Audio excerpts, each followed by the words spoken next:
una señora de aproximadamente 72 años de edad, que es bastante sana, a la historia no tenía absolutamente nada, excepto un poco de hipertensión, y había tenido una cirugía de catarata sin ningún tipo de complicación en abril de 2015.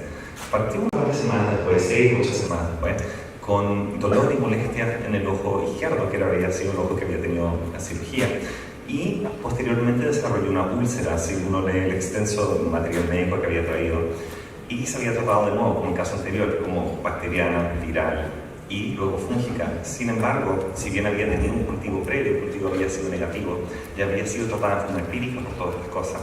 Yo, como les dije, partí, ese fue mi primer mes trabajando ahí, y en realidad lo que hice obviamente fue tomar nuevamente un cultivo, pero lo interesante acá es que, perdón, es el ojo derecho. Lo interesante acá es que básicamente la zona del infiltrado estaba justamente en el mismo lugar donde está la incisión de la cirugía de catarata, y si uno revisaba el historial médico bastante detalladamente, básicamente ella evolucionó tempranamente con un defecto epitelial sobre la zona de la incisión del querátomo que había ocupado 2.5, y posteriormente esta pequeña zona de una erosión epitelial había evolucionado con un infiltrado no muy fácil, no muy supurativo, y esto había sido progresivamente progresando hasta que obviamente el caso clínico se presentó así por mi familia. Le tomé cultivo y posteriormente lo que vimos fue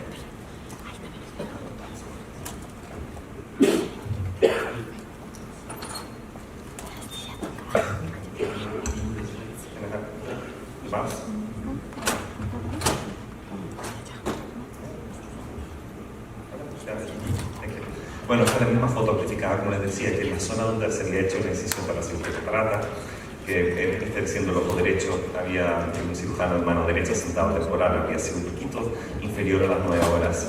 Esa es la zona que estaba más comprometida, y obviamente yo ya la estaba viendo bastantes meses después. La cirugía había sido en abril y yo lo estaba viendo en agosto, son 4 meses, y llevaba más de 2 meses con síntomas.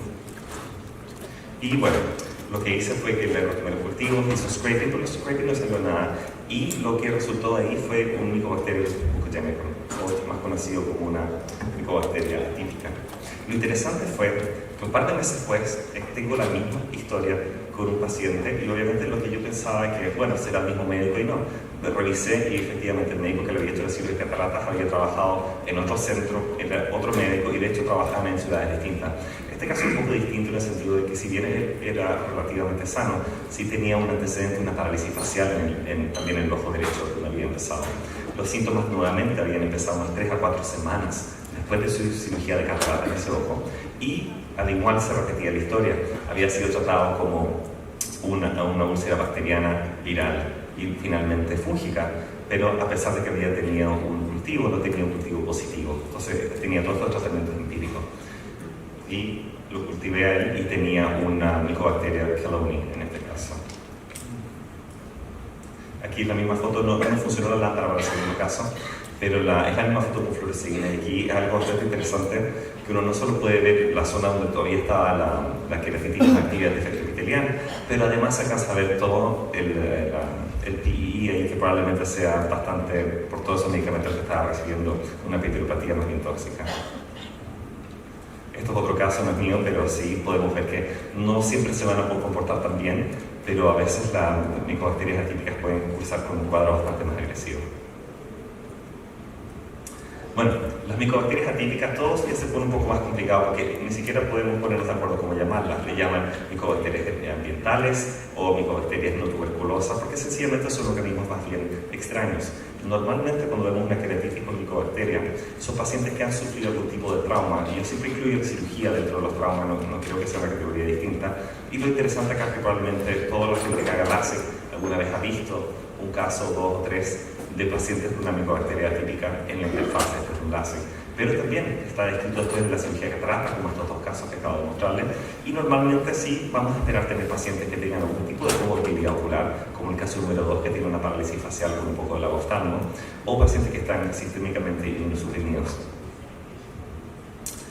La presentación suele ser indolente, en realidad no siempre tienen dolor, molestias, y si bien los síntomas van creciendo, normalmente parten a veces como una pequeña erosión epitelial cuando son cirugías más superficiales o traumas que causan erosiones, pero en el caso del LASIK puede ser un poco distinto porque dado que tenemos la interfase, eso cambia un poco. Normalmente tenemos un delay en la presentación desde el momento del trauma hasta que empezamos con síntomas previamente infecciosos, y eso puede ser normalmente entre unas 5 a 6 semanas. El infiltrado normalmente es un infiltrado que no es muy supurativo, no es muy denso, sino que es un infiltrado más bien tenue o no se esparce tanto a través de la córnea. Y también interesante, como pueden ver en la foto ahí, pueden tener lesiones satélites muy parecido a la catoneva. Lo que lo hace todo peor, obviamente, es que este tiene una dinámica de crecimiento muy mala en los cultivos, los medios de cultivo tradicionales. Entonces, no es raro tener pacientes que tienen 2 o incluso 3 cultivos previos, que sencillamente los cultivos siempre salen negativos, muy parecidos al caso que acabamos de presentar anteriormente. El diagnóstico obviamente requiere en estos casos, tal como cualquiera de estos casos más bien atípicos, de un alto grado de sospecha. Y aquí normalmente yo me un poco las micobacterias y técnicamente son bacterias. A estas hay que tratarlas básicamente como las queratitis fúngicas o parasíticas, en el sentido de que si uno no piensa de que esto está pasando, que puede haber organismo atípico, uno quizás no va a dejar de pedir el examen específico o va a dejar de hacer ciertas cosas que pueden empeorar esto. Normalmente hacemos un stain de Seale-Nielsen, y además lo que preferimos siempre es tener un medio de cultivo específico, que es el medio de cultivo de Lowenstein-Janssen. Como podemos ver acá, ese tubo lleno de ese gel un poco más verdoso, que siempre es incómodo tomar los cultivos y poner eso ahí. Normalmente como terapia tópica se habla siempre de usar amikacina fortificada, claritolizina, y muchos abogan bastante por el uso de la moxifloxacina tópica, que también tiene un efecto antimicobacteriano, en distintos como el quelén y también el mucogénico. Pero lo interesante acá, y lejos lo más importante, y esto me tocó verlo cuando estaba haciendo el fellowship, que a veces uno suspendía la terapia un poco más o hacía el tapering un poco más rápido, y uno veía rápidamente cómo estos pacientes empezaban a empeorar nuevamente. Aquí hay que ser bastante estricto, y la terapia en casi todos los casos debería durar al menos 3 meses. Obviamente esto es caso a caso, pero sí necesitamos de todas maneras una terapia más bien prolongada, no una terapia corta, y no queremos apurarnos con estos pacientes.